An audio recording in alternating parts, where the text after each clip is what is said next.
Suspense. Tonight, Mr. Dane Clark as star of Spoils for Victor, a suspense play produced, edited, and directed by William Spear.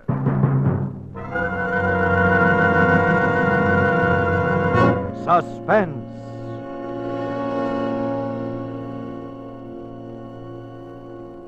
Can he talk, Doc? I wouldn't advise it, but... Maybe what you ought to ask is, will he talk? Oh, I thought you were asleep. Hi, Harry. Remember me, do you? You had me down to the DA's office enough times, so I ought to. I didn't talk those times either, remember? You ought to save your strength as much as you can, Mr. Rediger. Doc here thinks I'm going to die. Are you? I don't think so. I don't think I'm going to talk either. There's some questions we got to have the answers to. If we don't get them from you, Vic, we're going to have to get them from somebody else. Oh. What kind of questions? About those 2 slugs you got in your ribs, among other things. They're not in there anymore, at least that's what the doc tells me. All right, Vic, I'm sorry. Wait a minute, Harry. Yeah? Listen. I don't know how she feels about this. But if I talk, you gotta leave her out. Altogether out. Complete. See? That could be, Vic. You've always been a pretty right guy, Harry. Is that on a level? On the level, Vic. All right. Maybe you can sell it to pictures. Alan Ladd. You could call it The Gangster and the Lady.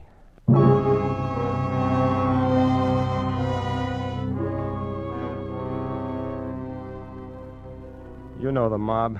Bonnie Bernard, Pinky Roberts, and the rest. As far as they're concerned, it doesn't matter much now what I tell you, I guess. We were never big operators, nothing really big time, but we always had plenty of money in our pocket most of the time. But this time I'm talking about, the dive had been pretty long. My pants were getting shiny in the seat, my shoes were getting holes from walking instead of riding, and even Barney was getting a little rusty looking. And this one day, he's sitting around the office with Pinky when I come in, and his chin is down around his belt buckle someplace. Hi, Vic. Hi, cutie. Hi there, what's new? I hear there's a depression on. Know anything about it? Ah, forget it, there's no money in it. Hey, they cut the phone off yet? He thinks he's kidding. Who you want to phone? A home relief? A dame, bet you 3-1. That one what? What do you care? You ain't got it. Dames. Boy, I ain't never seen nothing like this guy with dames. They buzz around him like he was John D. Rockefeller. There you go, always looking at the seamy side. Some dames like you for what you are, not what you got. Sure, I know the kind. Your mother and your grandmother. Hello, is Madeline there? Yeah, I guess so. Victor Rudiger. Who's calling, some guy said. She's probably married. So what? She give you the phone number, didn't she? Hello, Madeline. Yeah, remember? Say, who's the guy who answered the phone? Oh, so you got a sense of humor, too, huh? The butler, she said. I just called up to say hello. I don't like to let these things get cold, you know. That's right. What are you doing with yourself? Well, now, for instance. I see. Hey, sure I would. Where do you live? Wait till I write it down. Okay, I'll do that. Goodbye now. Hey, where's a place called Woodford Way? Whitford Way? Yeah, you ever hear of it? Yeah, it's in Bel Air, Vic. Bel Air? Yeah. Hey, that's pretty big stuff, ain't it? Yeah, plenty. Say, you don't suppose she does have a butler, do you? Sure, there's a butler, all right. And she's the maid. What's she like, Vic? How'd you meet her? Well, I'm just walking along Vine Street, rubbing my last 2 nickels together. She comes out of a joint with her arms full of bundles. She bangs into me. She goes one way, the bundles go the other. I pick her up. So one thing leads to another. I buy her a cup of coffee, and I got her phone number before she decides to have another one. I scram, that's all. Nothing special, but she looks like she wouldn't try to promote you for much more than a ticket to the movies, and that's the best offer I had all week, so I gave her a ring. Come up and see me, she said. So I figure, what can I lose, right? Right. What's her name? Madeline what? Well, she didn't tell me, but the guy on the phone, whoever he was, he said it was Rawlins, Rawley, something like that. So what? You don't read the papers much, do you, Vic? I guess I know where the horses are running as well as the next guy. Why? Is that her? That dame in the picture, is that her? Yeah. You see what it says? Madeline Rawlins opened up Bel Air home. Wealthy sugar heiress whose personal fortune makes her one of the world's richest girls. Holy smokes! You ought to keep up on those things. That's Vic. her, all right. That's Oh, her. of all the dumb luck, boy, you got it. Yeah. Hey, I might be able to shake a little of that sugar out of there at that, huh? That's the trouble with you, Vic. You think too small. What do you mean? Sure, what you want to do is marry the dame. Well, what's so funny about that? Maybe I've been underestimating your talents, Vic. All right, funny man, what? Funnier things have happened, Vic. Are you kidding? No. Ah, Bonnie, be yourself. So maybe the dame does go for me for a couple of weeks. All right, a couple of months. Because I'm different from the guy she's been going around with. But take a guy like me serious? Nuts. Maybe we could do something about that so you wouldn't be so different. So what? So what if I even if I did marry the dame? Do you think I could stick up with a setup like that? I'd be out of my ear in 6 months. A lot could happen in 6 months, Vic. Nothing that I couldn't make happen in 6 weeks and without any marrying. Oh, yes, it could, Vic. What? Something could happen to her. Like what? Like an accident. Accidents happen all the time. And they got community property laws in this state. Oh? See? Nothing doing. Okay. You're going out to see her, though, ain't you? Yeah, I guess so. Yeah. You might need it. Thanks, bro. 50. What's that for? I just want you to make a good impression on the girl, that's all. Thanks. And think about it, Vic.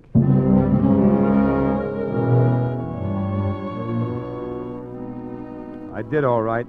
I guess it's all I did think about the whole of that first afternoon I was out there to see her. I didn't see her again for over 2 weeks. Because that night, we decided. Bonnie put up nearly all the cash she had left. He bought me a car, a suite of rooms at the Ambassador, clothes. That's one of our very nicest numbers, Mr. Ruttigan. It looks just stunning on you. $185. Leave her see something that ain't quite Well, so... shut up. We'll take it. Splendid. How about shirts, ties?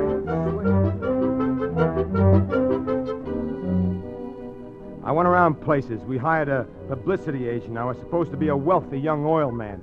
We even hired a guy to try to teach me to talk better. All right, Mr. Rudiger. Repeat after me, please. The house of Murphy features turtle soup and oyster stew. No, Mr. Rudiger. You have it just backwards. Yeah? Turtle soup and oyster stew. Turtle soup and oyster stew. Again, please.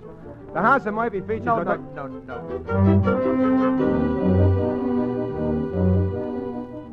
After 2 weeks, I looked a little better. Enough to get by in small doses anyway. And I began to go out and see her again. And after 2 months, I wouldn't have known myself because I was standing in a striped pants and a cutaway coat in church. And she was standing there beside me. And the minister was standing in front of both of us. Do you, Victor, take this woman to be your lawful wedded wife? To have and to hold, to love and to cherish from this day forth? For better, for worse, for richer, for poorer, in sickness, in health, until death do you part? I do. Do you, Madeline, take this man to be your lawful wedded husband? And all the To have time, and to hold, all I could think love of and was to cherish from that it was this day funny. forth? And kind of tough, too, when you stop to figure how a woman is supposed to feel at a time like this. That when she spoke those 2 little words, Until death. she'd be signing her own death warrant. I do.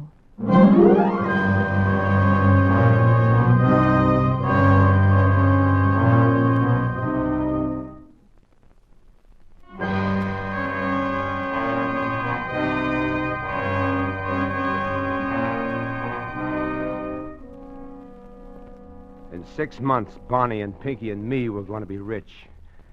And she was going to be dead.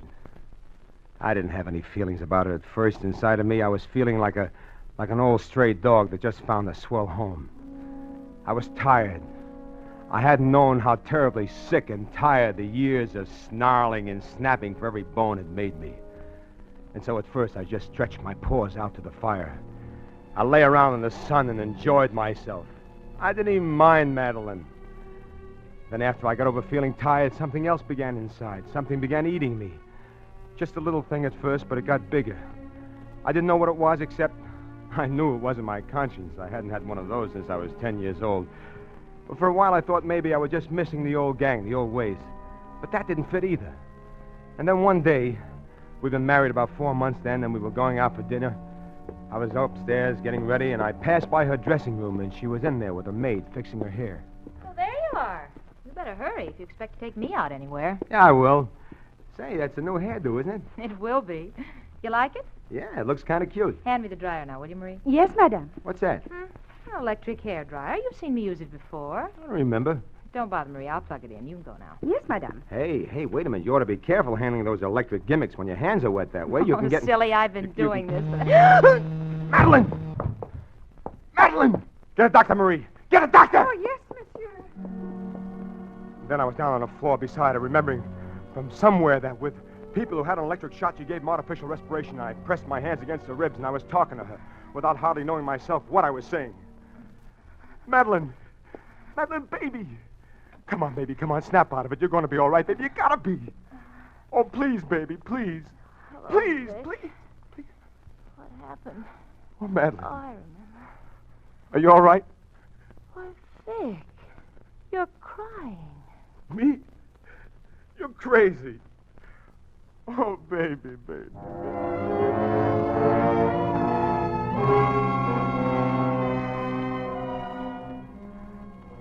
So there it was. So now I knew.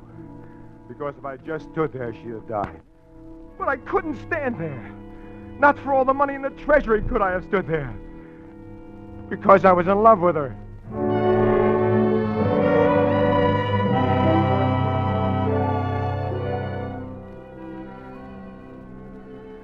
I tried to keep my mind on all that money and what I could do with it. I tried to tell myself that no dame was worth that much to me or to any other guy. And all the time I was going nuts.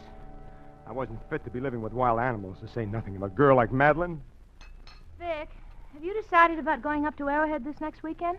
What? Huh? Vic, please put down the paper and listen to me. Where are you going? Business. I got a little deal. Oh, it must be quite a deal, Vic, to make you feel the way you have been lately. It is, Madeline. Quite a deal.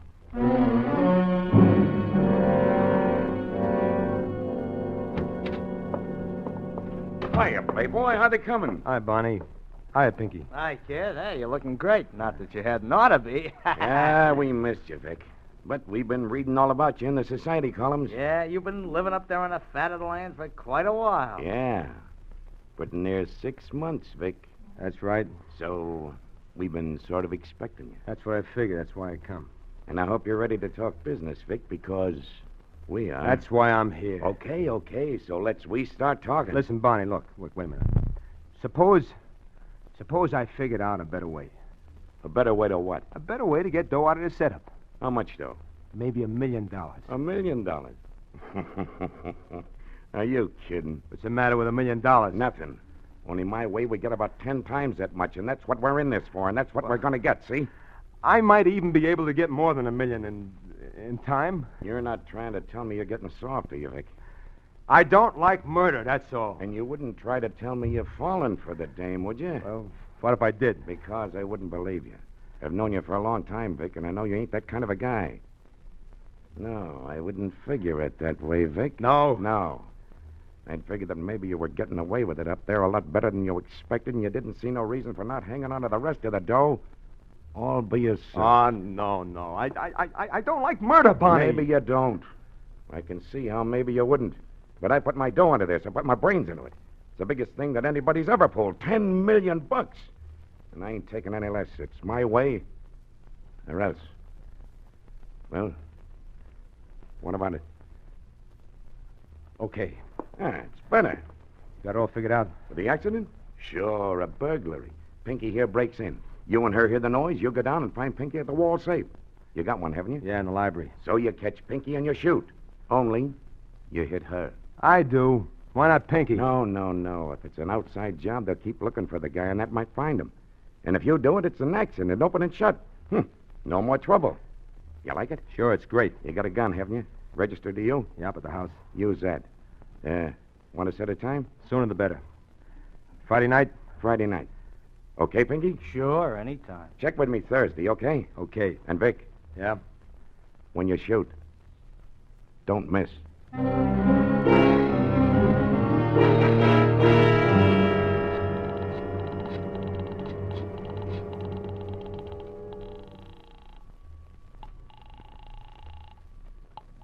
Hello? Hello, Helen. Yeah? This is Vic. Victor Rudiger. Vic! Why, you old so-and-so. I never thought I'd ever hear from you again. Look, Helen, I want you to help me. Why, sure. What is it? I wouldn't ask you, Helen, but I'm on a spot. Yeah, I was on a spot once, too, remember? What do you want? You're a good kid, Helen. Now listen. I can't tell you over the phone, and don't talk to anybody. Not to anybody until I tell you. But what are you doing Friday night? Whatever you say. Okay, I'll be in touch with you. Remember, Friday night.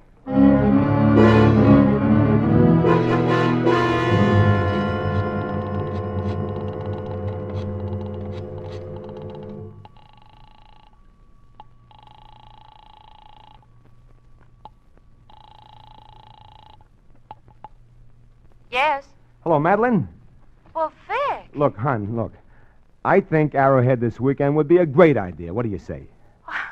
Well, Vic, that's wonderful. Well, I'll start getting things ready right away. When were you thinking of leaving? What about first thing Friday morning? Well, Vic, fine. Well, that's wonderful, darling. Friday morning.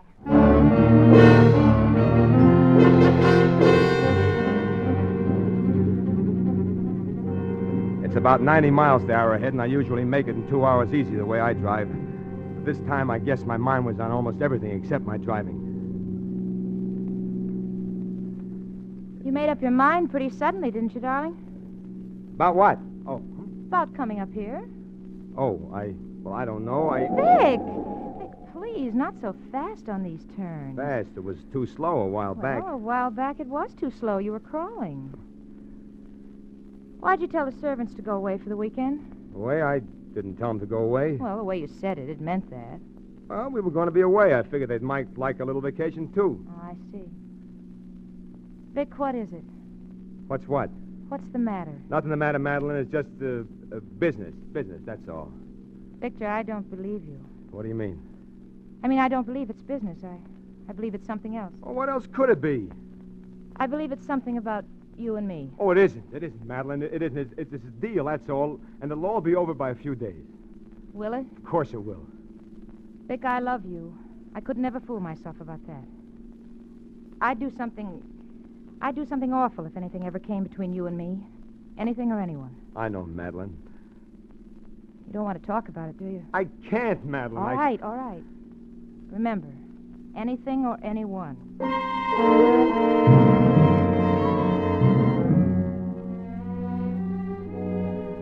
We got up to the cabin around noon, and I helped her unpack, and we changed, and I moped around a couple of hours stalling. And then I knew I couldn't stall much longer, and I had to come out with it. Vic, I thought we were going to go riding after we had... Madeline. What? Madeline, I just thought of something terrible. What? What is it, Vic? I got an appointment to see a guy tonight in town. Oh. Oh, I don't see how I could have forgotten it, but it's terribly important. I'll just have to go. Yes, I suppose you will. But I'll be back first thing in the morning. I'll have to take the car, but they'll loan you a station wagon at the hotel if you're going to be going anywhere. Yes, yeah. Will you be staying at the house? Oh, yeah, sure. Oh, Madeline, don't look at me that way. Please, you understand how it is, don't you? Yes, Vic, I think I do.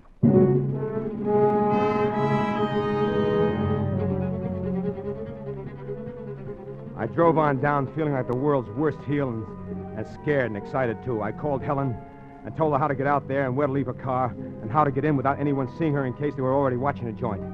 It was good and dark, about 8 o'clock when I let her in. Am I on time? Sure, swell. Boy, what a dump. Yeah, it's quite a place, isn't it? It's awful empty, though. I had an idea it was kind of a party or something. It is, kind of. The people I'm expecting will be along later now. Come on up this way. Gee, knew you'd married into the gravy, Vic, but I didn't know it was anything like this. You coming here? Now, what's this? Bedroom, dressing room. So this is what rich people call a bedroom. Look at the mirrors. Yeah, look, Helen, can you put your hair up over your head? Huh? You know, that sort of crown business on top? Oh, like this? Sure. Yeah. Is that part of the act? Yeah, that's it. And while you're at it, put on this nightgown, will you? And the dressing gown, too. And there ought to be some slippers in there that will fit you. Now, wait a minute. Oh, now, wait a minute, Helen. It's nothing like that. I'll wait outside. Vic, it is one of those divorce things, is it? No, like I said, it's a sort of a gag. Okay. You're the doctor. What's that? Phone. Aren't you going to answer it? Probably isn't important.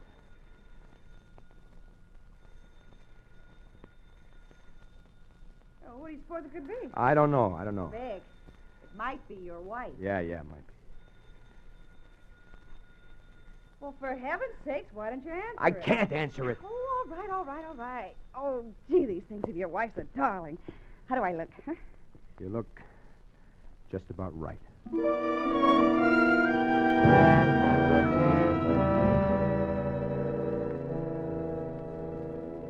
I hated the part about Helen, but I knew I didn't stand a chance in the world of getting Barney inside unless he thought he was seeing Madeline. He'd never seen her except from a distance, and that lousy newspaper picture. And what with the hairdo and all, Helen looked pretty good. And after a while, I went around the house. I put off all the lights, and after that, we had to sit in the dark. I didn't even dare talk to Helen anymore. Pretty soon, she just went to sleep. And I waited. And I heard the clock in the downstairs hall strike 4. And then right on the dot, I heard what I've been waiting for. Helen, wake up. What time is it? Come on, the people are here. Yeah, all right. Aren't you going to put on the lights? When we get to the library. Now, you stay right behind me, and as quiet as you can, and I'll shine the flashlight so you can see. I can see. And when I go in, you come in right behind me, close the door, and just stand right there, right against the door. All right. All right, here we are. All right, Pinky, drop that gun. What's the idea, Vic? Just not taking any chances. Drop it!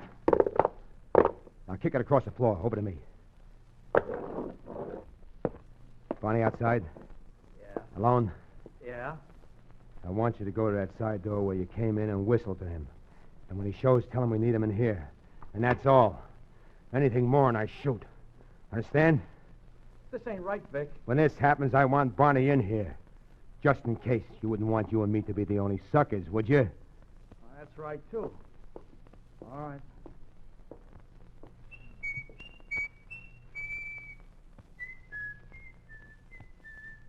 Hey, Barney, we need you. He's coming. Vic. Take it easy, baby. All right. What do Put you up want? your hands and keep them up. What's the idea? You better go outside, baby. Yeah, all right, Vic. That ain't your wife. Close the door after you. What is this, the old double cross? Yeah. The old double cross.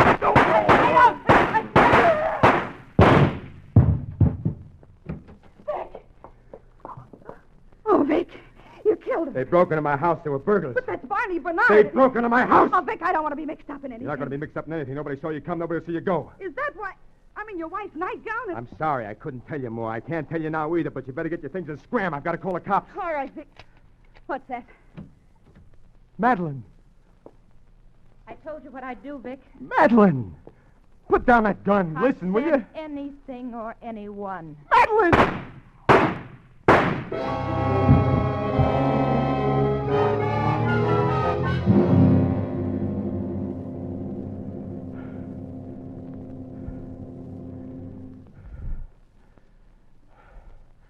There it is, Harry.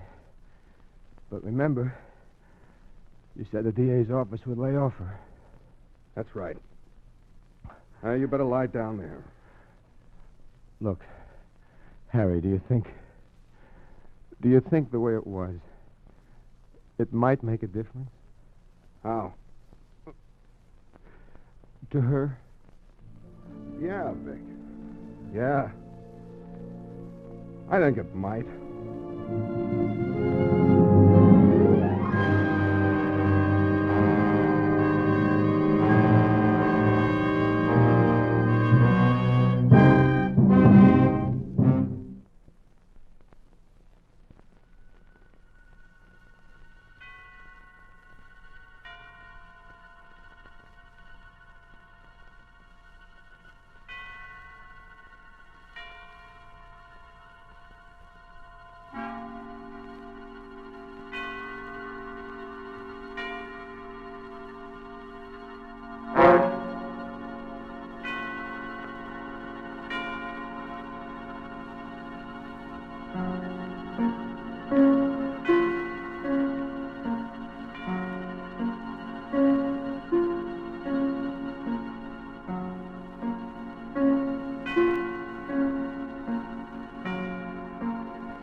This is the Armed Forces Radio Service.